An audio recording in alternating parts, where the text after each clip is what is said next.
इंदुरीकर महाराजांनी आता comedy show सुरू करावेत असा खोचक सल्ला तृप्ती देसाईंनी इंदुरीकर महाराजांना दिलेला आहे।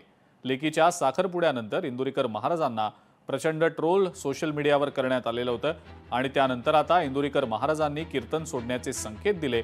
त्यावर आता तृप्ती देसाईंची ही प्रतिक्रिया समोर आलेली आहे। इंदुरीकर महाराजांनी आता कॉमेडी शो सुरू करावेत असं म्हणत तृप्ती देसाईंनी इंदुरीकर महाराजांना हा खोचक सल्ला दिला आहे।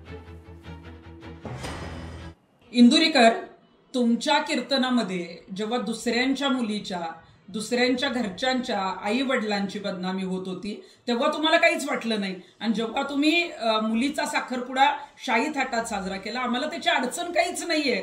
परंतु तुम्ही जेव्हा सांगता ना की साधं लग्न केलं तरी मुलं होतातच, किंवा कुणी वरात काढली, कुणाच्या मुलीच्या ड्रेसवर बोलता, अनेक वेगवेगळ्या गोष्टी बदनामीकारक बोलतात, तेव्हा तुमच्यावर बोललं गेलंय। आणि तुम्हाला जर आता वाटत असेल की तुमच्या घरापर्यंत हे लोक बोलले, तर तुमच्या घरापर्यंत बोलायचा लोकांचा संबंध नव्हता। जेव्हा तुम्ही दुसऱ्यांच्या घरावर बोललात तेव्हा तुमच्यापर्यंत हे लोक बोललेले आहेत। आणि तुम्हाला जर वाटत असेल ना की आता फेटा ठेवावा आणि हे बंद करावा, तर तो तुमचा डिसिजन आहे।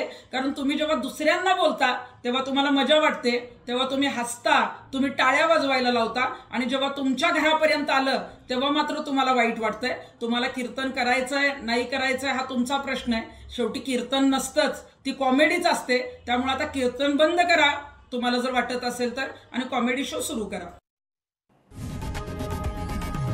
लोकशाही मराठी ऐका, पहा, जागरूक रहा।